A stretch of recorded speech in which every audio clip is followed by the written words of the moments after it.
The stage is all set for Prime Minister Narendra Modi's high-profile US visit as the countdown begins. Top corporate honchos from India and the United States are working out ways to boost Indo-US trade ties. Addressing a meet organized by Carnegie Endowment for International Peace, you had Bharti Group Chairman Sunil Mittal say it's high time bilateral trade between the two countries touched $140 billion.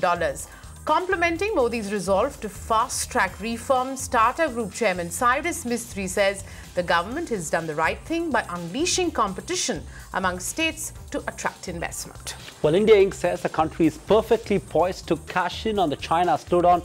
American CEOs are not quite convinced, pointing out the difficulties in doing business in India. Honeywell's chairman and chief executive David Cote says that India needs to do a lot before investments start pouring in.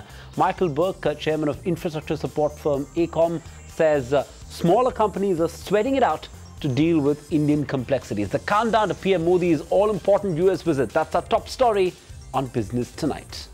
My concern is going to come back to the bureaucracy, though. And I don't think we can understate the difficulty of doing business in India. And we can talk about how great the growth rate is now, and that's good. But is it going to be sustainable if we don't create a more responsive bureaucracy? Why was the software industry able to do it and other industries not quite so well? And the answer will be because the industry grew faster than the regulators could grow to control it.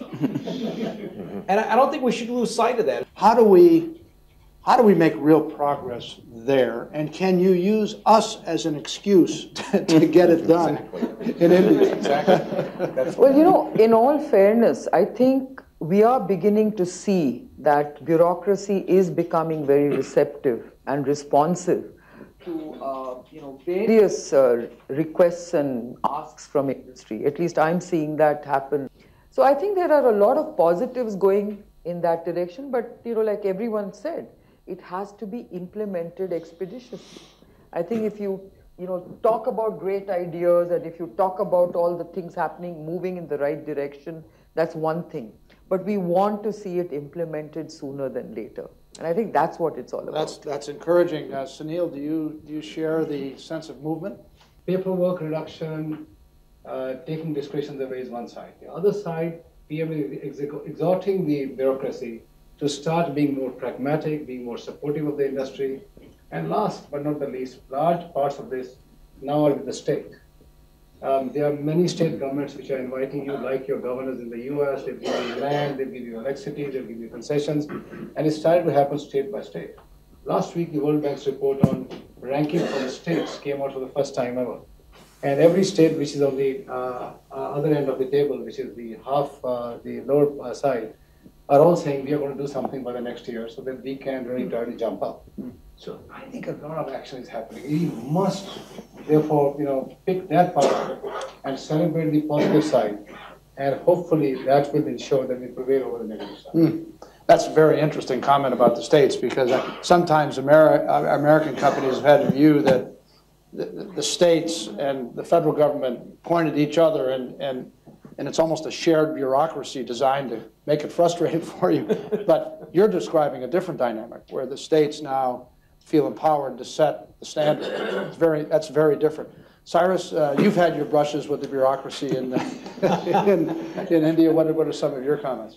So I think what's very important going into the future, that's not only for India, but I think globally, with the level of volatility that we see, it's extremely important that the coordination between industry and government is very strong.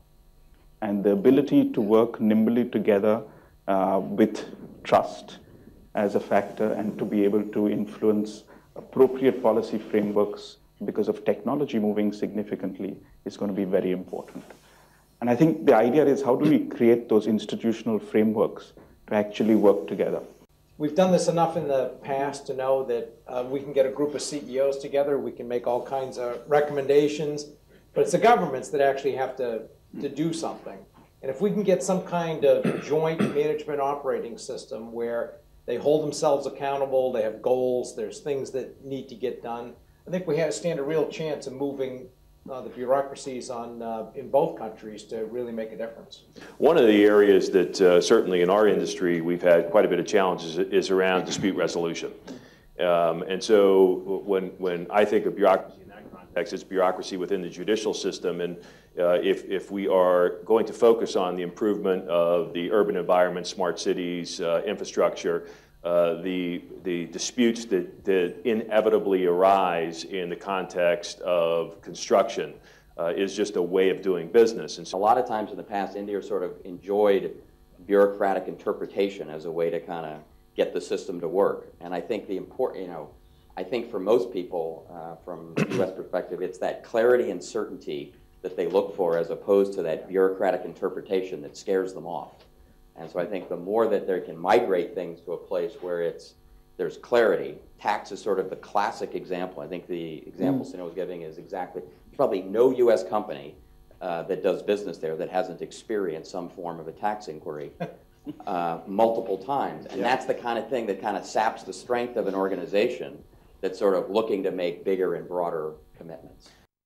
Find us on Facebook at facebook.com/ETNow and don't forget to click the like button. You can also follow us on Twitter at ETNowLive. To stay updated with all our programming, hit the subscribe button on our YouTube channel by logging on to youtube.com/user/ETNow.